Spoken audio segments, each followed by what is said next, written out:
Sea bienvenido de nuevo a su serie La Verdadera Biblia. En esta entrega seguiremos proveyendo evidencias y pruebas en apoyo de nuestra tesis de que el Evangelio de Marcos es una obra de ficción que en gran medida utilizó como fuente el libro de la épica griega La Odisea, escrito por Homero. Hasta el episodio anterior de este arco narrativo del Evangelio de Marcos, hemos podido presentar varias evidencias que apoyan nuestra tesis. Los buenos de la película son Odiseo Laertiada y sus compañeros de aventuras en la Odisea de Homero. En el Evangelio de Marcos lo son el héroe Jesús de Nazaret y sus discípulos. Pero son dos héroes muy diferentes. Odiseo es un héroe poderoso, ingenioso, raudo y valiente en la pelea. En el Evangelio de Marcos, Jesús es todo lo contrario, un héroe lleno de dudas, poco confrontacional y temeroso de lo que le espera, pero decidido a hacer lo necesario. En la Odisea se castiga la poca inteligencia e ingenio, la cobardía y la flojera. Como los compañeros de Odiseo sufrían de ello, todos perecieron. En el Evangelio de Marcos, el autor invierte esa trama. Con el Evangelio de Marcos, esos mismos rasgos de la personalidad se premian con salvación. Y por ende, los discípulos de Jesús, a pesar de tener estas deficiencias, se salvaron todos. Los malos de la película en la Odisea son los pretendientes. En el Evangelio de Marcos son los sacerdotes fariseos, líderes judíos. Pero si usted sabe de la Biblia, pensaría inmediatamente que es más lógico elegir a los romanos como los malos de la película en vez de las autoridades judías.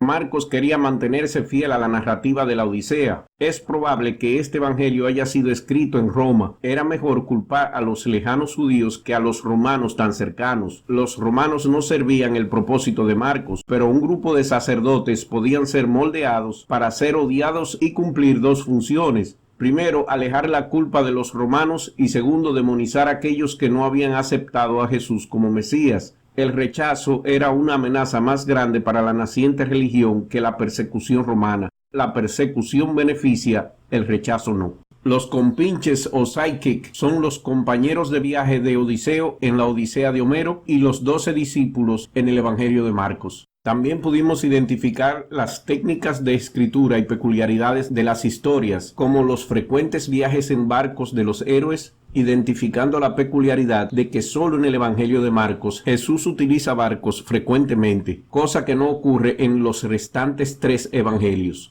Ambos autores utilizan la técnica de esconder la identidad del héroe para crear ironía y la realidad de que Marcos introduce embellecimientos y mejoras para hacer a Jesús mejor que Odiseo, a la vez que invierte roles y escenas para hacer su historia mucho mejor que la Odisea de Homero. También pudimos listar las semejanzas y paralelos entre las dos historias, como los sufrimientos predichos de los héroes y cómo ellos aceptan el sufrimiento por venir, bajan al inframundo y regresan vivos, el encomiendo del amo al cuidado de su casa, el saqueo de los bienes de la casa de la viuda, la derrota de enemigos y un escape sobre rebaños, y otras semejanzas que presentaremos en este episodio y los otros por venir.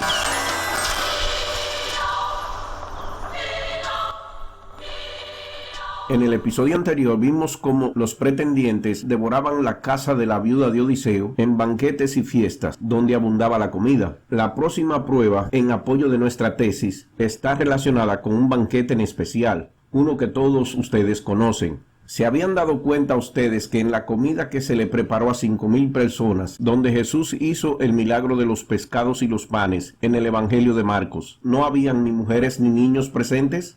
¿Se acuerdan? Bueno, yo tampoco me había dado cuenta de ello, porque es muy fácil de pasarlo por alto. Este es el verso en cuestión.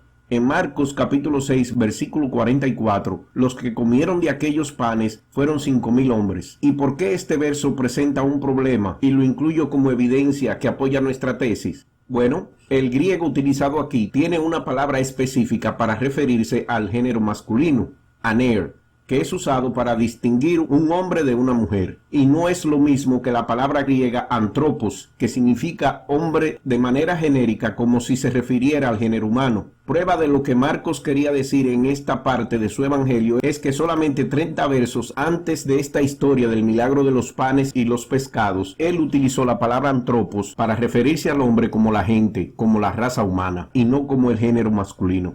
En el capítulo 6, versículo 12 de Marcos, dice, y salieron a predicar, aunque el hombre debería arrepentirse. ¿Debemos creer que Marcos quería decir que solamente los hombres se deberían arrepentir? No.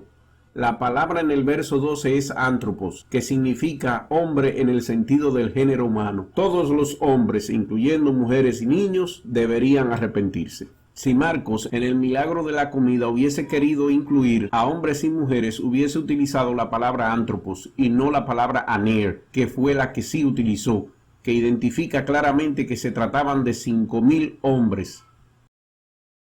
El hecho de que la intención de Marcos significara solamente hombres es corroborado por Mateo, quien interpretó el verso precisamente de esa forma y encontró altamente improbable que una muchedumbre de solamente hombres hubiese estado presente si gente de todas las áreas aledañas habían venido a ver a Jesús, por lo que Mateo en su evangelio rápidamente cambió dicho pasaje al incluir explícitamente mujeres y niños. En el capítulo 14, versículo 21 del evangelio de Mateo, dice: todos los que comieron fueron 5,000 hombres, sin contar a las mujeres y los niños. Así que no puede existir debate alguno. Lo que Marcos quiso decir es 5,000 hombres. Solamente hombres estuvieron atendiendo dicho evento según Marcos. Y debemos asumir que ese fue el número total. ¿Por qué? ¿Qué sentido tendría mencionar cuántos hombres se habían alimentado en vez del número total de personas que asistieron al evento? Y peor aún, asumir que la muchedumbre tenía mujeres y niños, porque tampoco tendría sentido para Marcos referirse a la muchedumbre como un todo con la palabra aner, que claramente denota el género masculino.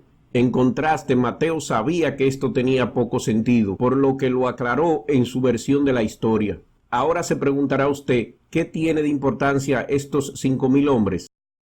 Ocurre que Marcos aparentemente en parte utilizó como base para su milagro de los panes y los pescados a una escena del Viejo Testamento, como también otras escenas de la Odisea, y esto es lo que ha creado el problema.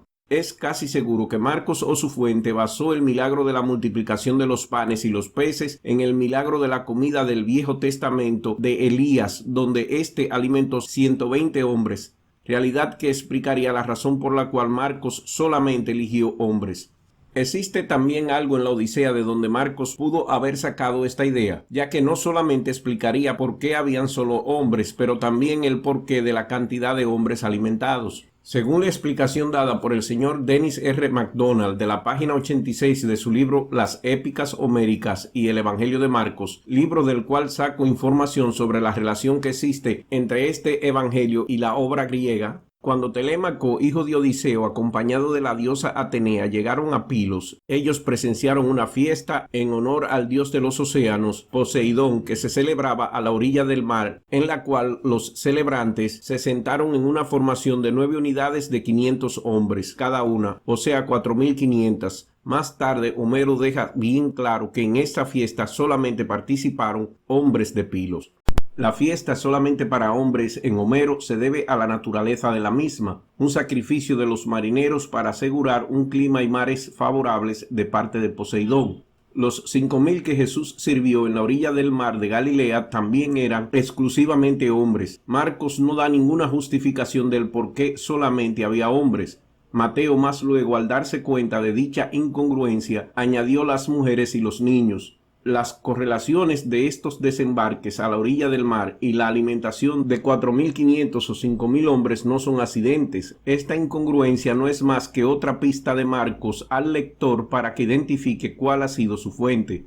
Porque la segunda fiesta de Homero en la Esparta de Menelao, que era una fiesta ostentosa pero presumiblemente más pequeña, era una fiesta de matrimonio que incluía mujeres. Y esta escena de la Odisea también fue copiada y mejorada por Marcos. Y similarmente, la multitud en la segunda comida de Marcos, que aun siendo sustancial es menor que la primera, tal como ocurrió en la boda espartana, Marcos incluyó mujeres y por igual mejoró la escena con un milagro: convertir el agua en vino.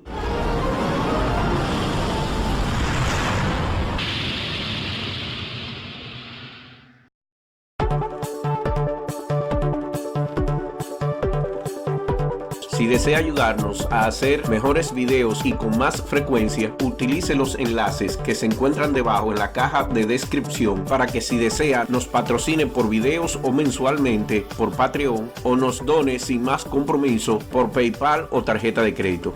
No olvide darle a la campanita y muchas gracias por su audiencia, comentarios y likes. Hasta la próxima.